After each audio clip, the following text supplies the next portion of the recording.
Olá, muito boa noite para todo mundo. Debaixo de um céu de azul profundo, a comitiva viajadeira do Terra Viva DBO na TV bordejou o Ribeirão da Figueira e chegou no porto com o sol fazendo meio-dia. E depois de entregar a boiada pantaneira para a peonada da Fazenda da Ramada, que fez a embarcação, está chamando a companheirada para fazer a contação de como foi vencida mais esta jornada. Começando esta função novidadeira com a recitação da nossa prosa abrideira do dia. Com o tal do El Ninho firmemente determinado a desarrumar o clima e a espalhar desgraça e consumição no chão do sertão, o Brasil já teve neste 2023 o ano mais quente da história, com grave falta de chuva em algumas regiões e enchentes catastróficas em outras, tudo fora das medidas e das horas costumeiras. E conforme a previsão dos meteorologistas, o amigo pecuarista tem mais motivos de preocupação, porque no ano entrante, uma estiagem que promete ser muito forte ameaça a produção de grãos e o desenvolvimento das pastagens. Pois então, para não deixar a companheira fazendeira sem orientação, o pessoal do portal Milk Point fez um levantamento aí a respeito do comportamento que, pelo menos por enquanto, está sendo esperado das safras de soja e de milho e de qual deve ser o efeito disso na oferta e nos preços destes produtos, que são a base da alimentação do nosso gado, né? A primeira questão a ser levada em consideração é que, por conta das incertezas provocadas pelos desarranjos da natureza, tanto a soja quanto o milho vão começar o ano que vem na subida da ribanceira. Mas ainda assim vão estar custando bem mais barato do que no período correspondente deste ano presente, que está quase nas suas horas derradeiras, né? Em relação à área a ser plantada, os especialistas da Conab, que é a Companhia Nacional de Abastecimento, estão prevendo uma redução de 5,1% no milho e um aumento de 2,8% na soja. Já a respeito do rendimento na colheita das duas culturas, o pessoal da Conab está falando de um crescimento de 5,1% na soja e de uma queda de 9,7% no milho.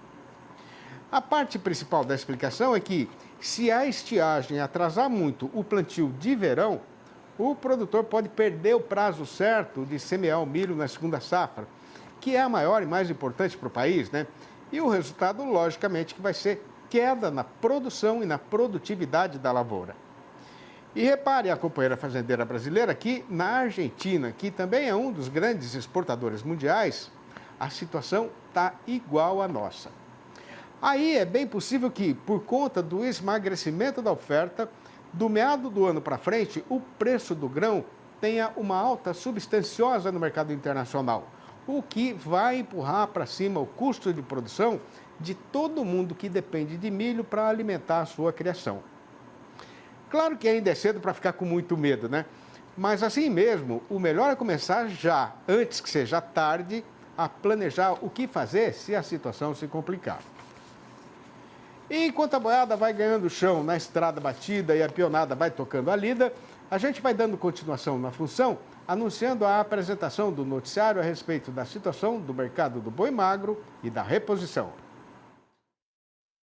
De acordo com o relatório mais recente da Scott Consultoria, em São Paulo, a cotação do bezerro de ano subiu 1,6% e a do machinho de desmama não mudou nada em comparação com a semana passada. Já o garrote caiu 2,5% e o boi magro 1,1%. Também foi possível perceber mudanças nas cotações das fêmeas, que tiveram quedas de 3,1% para a bezerra de desmama e 3% para a fêmea de ano. Situação diferente da novilha, que diminuiu 0,2%, e da vaca boiadeira, que caiu 1,6%. E ainda na Praça Paulista, a chuva, que estava sumida, voltou a aparecer, o que ajudou a melhorar as condições dos pastos. E a boa notícia é que deve continuar chovendo bastante até o fim do ano. A demanda do mercado de reposição ainda está fraca e a situação só deve melhorar a partir do ano que vem, quando a oferta estiver menor e, consequentemente, os preços podem subir. E para não perder o costume, a Scott Consultoria volta a lembrar que é a hora de aproveitar os preços baixos para repor o rebanho. No Tocantins, a relação de troca piorou e agora o pecuarista pode comprar menos bovinos de reposição com com a venda de um boi gordo de 19 arrobas. Atualmente é possível comprar 2,2 bezerros de desmama, 1,8 bezerros de ano, 1,6 garrote e 1,4 boi magro. Aproveitando a passagem da comitiva na cabeceira do Ribeirão da Aurora e estando já na hora de matar a sede da boiada, a gente faz agora uma parada ligeira nesta ali da marchadeira, mas volta em instantes a ganhar o chão do estradão. Aguarde. Seja no leite ou no corte, ter um gado de qualidade na propriedade nunca foi uma questão de sorte. E para garantir a evolução do rebanho, a precisão é de estudar, conhecer, aprender e investir em reprodutores comprovadamente melhoradores. Pois então, com esta prosinha de introdução, fica assim anunciada a apresentação do quadro Pecuária em Alta, que é uma produção da Alta Genetics do Brasil. Confira.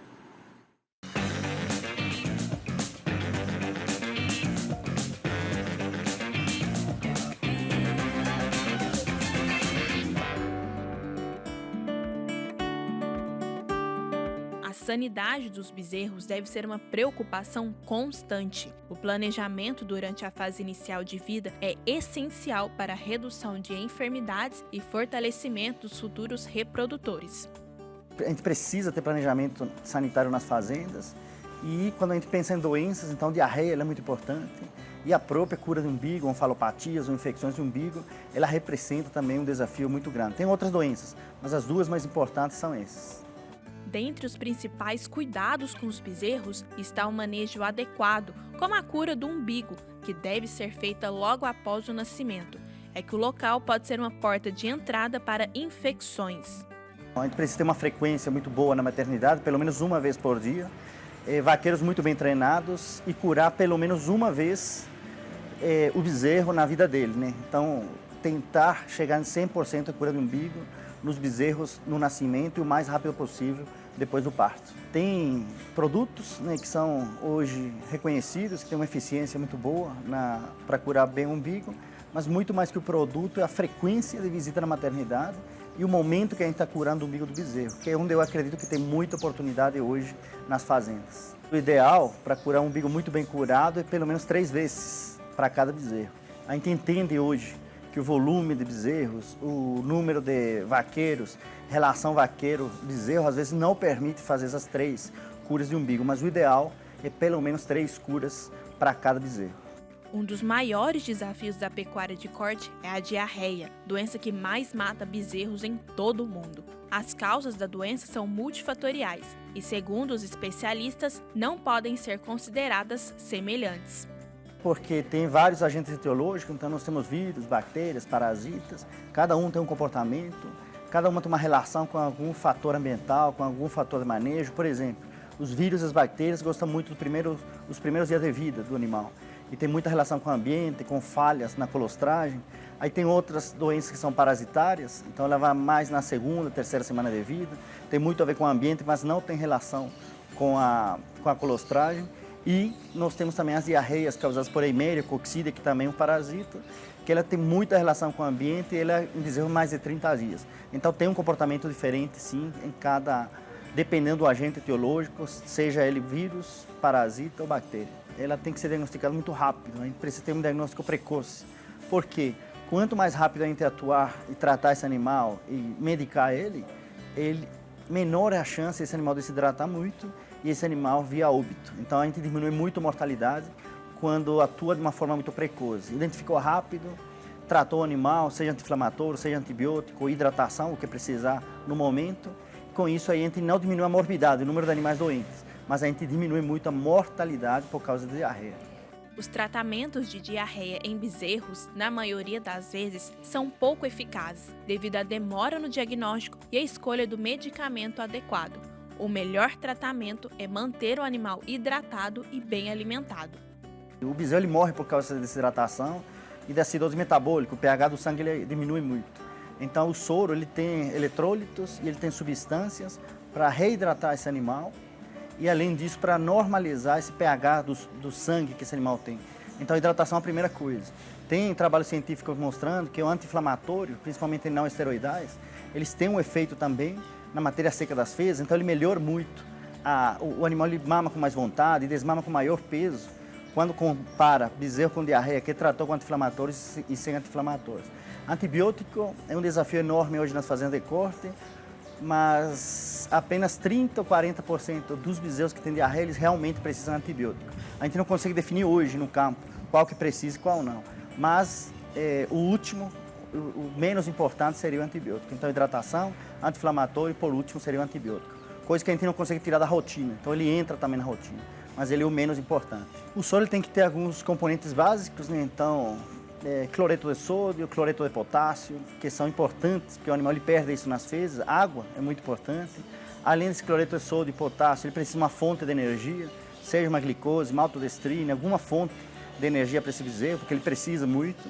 E além disso tudo, ele precisa de uma solução alcalinizante. No caso que a gente tem utilizado mais é acetato de sódio.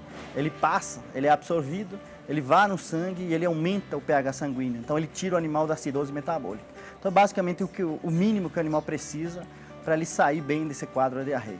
O manejo do soro ele é simples, a gente precisa mudar a cultura, né, nas fazendas, mas ele é relativamente simples de ser utilizado, né, de ser misturado com água e ser colocado no bezerro, seja via mamadeira, seja via sonda.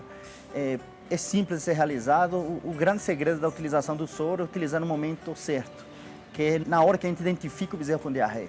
O bezerro que já está muito desidratado, está com enoftalmia, olho mais fundo, esse bezerro dificilmente ele vai mamar, dificilmente ele vai responder esse soro oral. Então, o segredo do soro oral é identificar o animal no início da diarreia e utilizar ele. Aí a gente tem grandes benefícios, mas ele é relativamente simples de ser utilizado.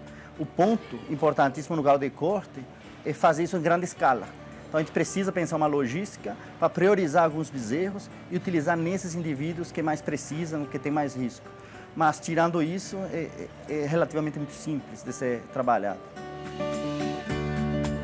Para auxiliar o produtor na criação de bezerros de corte, a Alta trouxe para o mercado o Alta Cria Bife, primeiro programa nacional de levantamento de dados na criação de bezerros de corte.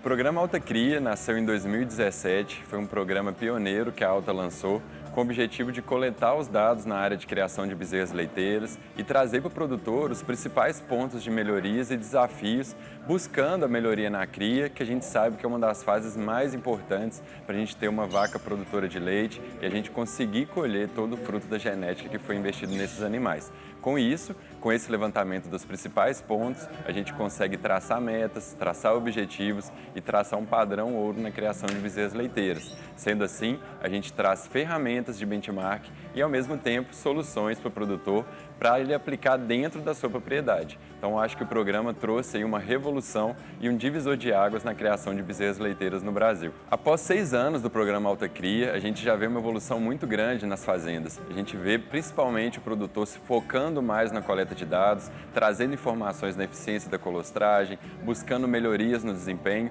e dando atenção para a parte da sanidade. A gente sabe que as fazendas de leite têm um desafio muito grande, tanto nas diarreias, nas doenças respiratórias, que são as principais doenças focadas aí na parte de criação. Então o programa ele traz uma análise de benchmark, ele traz os relatórios individuais das fazendas, fazendo com que elas olhem para os números e enxerguem o tanto que é importante elas coletarem essas informações, para elas tomarem decisões e a gente está aí junto delas para poder traçar a melhor forma de lidar com os números e as melhores formas também de traçar novas estratégias, buscando a melhoria na criação das bezerras e das novilhas leiteiras. Após 6 anos do programa Alta Cria focado no leite, a gente tem uma expectativa muito grande com o lançamento do Alta Cria Bife. Agora sim, a gente vai estar aí fechando toda a parte da produção, seja de leite, seja de corte. Então, com a Alta Cria Bife, a nossa expectativa é trazer informações para o produtor, trazer números para a pecuária de corte e agora a gente entender qual a situação atual e aonde a gente pode chegar com essa coleta de dados, com essas informações e principalmente com este benchmark na área de cria da pecuária de corte.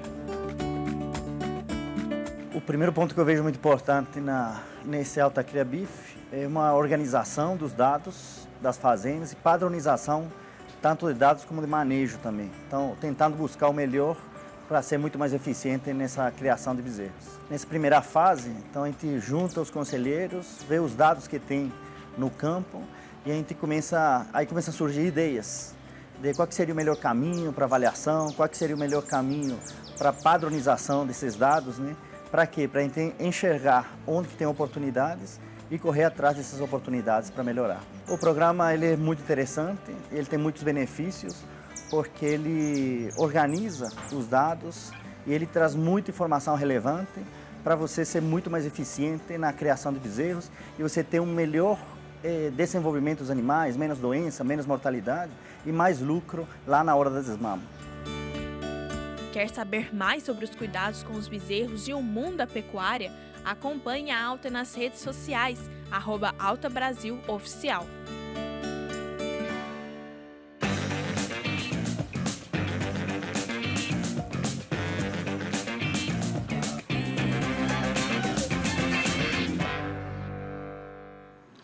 Esta caneleira copada à lindeira da estrada é a indicação de que a primeira metade da jornada já foi vencida e antes de dar continuação na lida marchadeira, a gente vai atender a manifestação da vontade da boiada e fazer aqui uma parada ligeira, deixando então para a parte derradeira da função a apresentação do noticiário e do nosso comentário a respeito do boi gordo, que tem hoje a seguinte manchete avisadeira.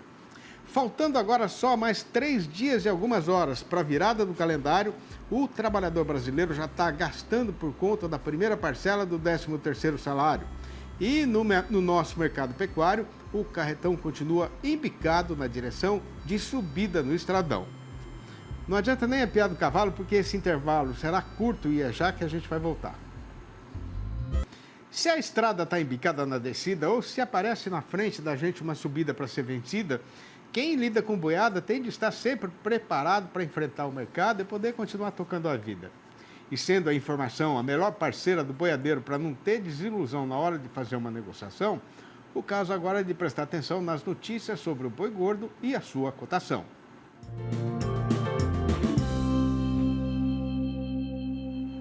Os companheiros e companheiras fazendeiros de certo que já fizeram a conferência e adquiriram sabedência de que estão faltando agora só mais 3 dias e algumas horas para passar o traço e fechar a conta do mês presente, né?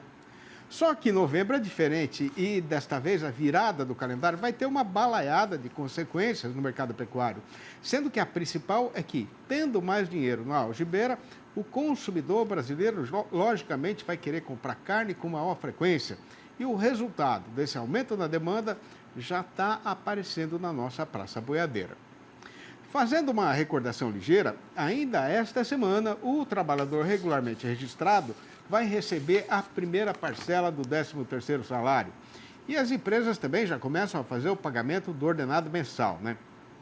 Além disso, muita gente aproveita esta época para tirar férias do serviço, o que rende mais alguns caraminguás para reforçar o orçamento. E ainda tem os empregados contratados como funcionários temporários, que, enfim, vão poder gastar um pouco mais e comprar coisas essenciais, como carne bovina, por exemplo, para animar as comemorações natalinas. Por outro lado, o setor exportador, que estava andando numa toada muito arrastada, agora também está dando sinais de reação, com as 3 primeiras semanas do mês registrando um forte aumento no volume embarcado daqui para o estrangeiro, na comparação com o período correspondente do ano passado. Ao mesmo tempo, o preço do produto brasileiro lá fora ainda está caindo sim, mas agora bem mais vagarosamente. E a parte principal da explicação para esta mudança de direção é uma ligeira melhora no apetite do nosso considerado, mas muito complicado, freguês chinês. Aí, com a programação de abate encurtando e com o estoque de mercadoria esmagrecendo na câmara fria, o dono do frigorífico mandou o comprador de boiada correr o eito campeão do gado terminado, mas o que o sujeito encontrou foi uma oferta bem mais apertada e o jeito foi melhorar a cotação. Assim mesmo, nesta segunda-feira, no mercado atacadista de carne com osso, aqui na Praça Paulista, a carcaça casada de macho inteiro caiu 2,2% na comparação com o começo da semana passada, voltando para R$ 14,75 o quilo. Mas, no mesmo período considerado, o frango caiu 2,9%, enquanto o porco ficou estável, o que significa que o boi melhorou a sua posição na concorrência para ganhar a preferência da população. No balanço do dia da Scott Consultoria, foram apuradas mudanças nas cotações em 5 das 32 regiões pesquisadas em todo o Brasil, com a arroba caindo em 2 destas praças, mas subindo nas outras 3. A lista dessas arribadas foi ponteada pelo noroeste do Paraná, onde o boi foi para R$ 235 a prazo e ainda para descontar o fundo rural. Em Três Lagoas e também em Dourados, no estado de Mato Grosso do Sul, o comprador de gado agora está pagando pelo macho, sem regatear, R$ 230. Já no sudeste de Mato Grosso, o vento bateu do lado contrário e o que aconteceu foi que o boi acabou sendo derrubado para R$ 210. O sul da Bahia foi neste mesmo trieiro e o macho piorou igualmente para R$ 210. Em Barretos e em Araçatuba, aqui no estado de São Paulo, o caso foi de estabilidade, com o boi sendo falado na base de R$ 237. Entre nascentes e poentes, eu estou ficando um caboclo errado e com o peito machucado, cansado de tanto correr o eito campeando, sem conseguir achar essa tal felicidade. E quando o sol começa a se descambar lá por detrás do chapadão, dá um aperto no coração, porque não sei se na verdade eu ganhei mesmo o dia na lida ou se foi mais uma jornada perdida, vencida pelo tempo, que trapaceia no jogo e desfeiteia da minha vontade e do tanto que eu tenho pelejado nessa vida. Esta trovinha que eu fiz em homenagem ao sertão de antigamente é uma entre mais de 800 outras que eu escrevi, contando as coisas que eu vivi, vi e aprendi correndo o chão neste mundo imenso e profundo chamado Brasil. As rimas são pobres, mas sendo um propósito nobre, foi então resolvido de juntar tudo e publicar, e foi assim que nasceram os 4 livros da minha série Versinhos de Caipira, que hoje são recitados e cantados nas rodas boiadeiras e violeiras do país inteiro. E se o companheiro e a companheira que estão aí na frente da televisão quiserem saber como proceder para comprar um exemplar ou a coleção inteira, podem ligar diretamente para mim, no meu telefone particular, que é o 11 98 224 1807. Eu vou repetir, 11 98 224 1807. Ou mandar um e-mail para sidneymasco@uol.com.br ou ainda me procurar lá no Facebook. E tendo a precisão de voltar lá para o nosso ermo, a gente vai pondo termo nesta jornada, mas na despedida já fica decidida e combinada a volta do Terra Viva DBO na TV para amanhã, às 6 horas e às 8h30 da manhã, e depois às 7h25 da noite. Um abraço para todo mundo e até lá então.